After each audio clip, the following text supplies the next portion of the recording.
كنتودي وحنا كان إسلامي دمان ما ممكن معلمين تابدين شرطلي لان كدي بحال كسر ديدنا قاسو بسابسن سدك يا هوي waxay dhici doontaa sidan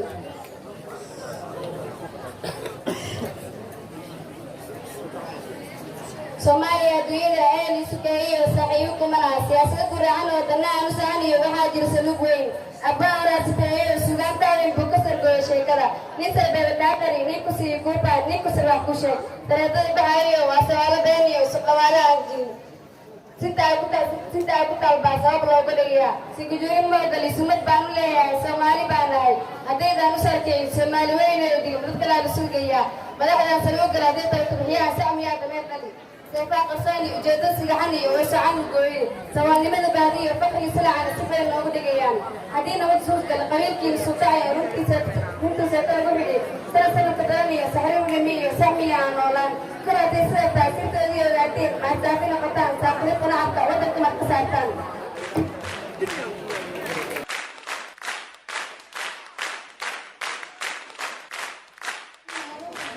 تعالى ينسوا تقريها كنا أسبوعي معنا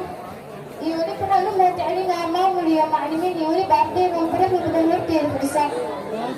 يوني هكذا نحن نحب العرب بكرة يفصل في قناة وجعلها فوندي sida ay fasalkooda ugu difaacayaan mas'ala aqoontooda u soo bandhigayaan horta labada xaqiiq isku dhigtay mid un baa jaba anigana fasalkeyga guuldaro inta ayaan ku jeclahay guuldaradaana badanna guusheeda ayay u soo leedahay fasalkeygana waxaan leeyahay guulda gaari doontaan inta cimrigeena ka dhiman mar wala weligaribkeeda waan ahaan doonaa insha allah halkan waxaan rajaynayaa inaan nagu soo jeediyo heesaan nagu talgalin sanaan usoo diyaariyey fasalkeyga أنا أفكر كده أنا عشان صرتي وإحنا نرجع أساسيته.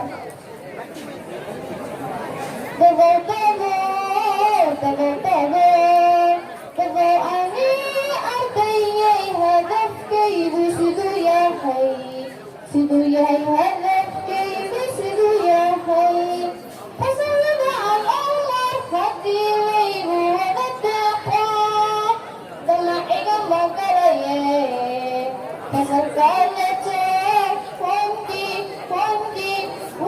كنت سمعي بس الأقوال لك فرتك بس الأقوال لك فرتك بس في علمي وهي أرضيني ارجعلي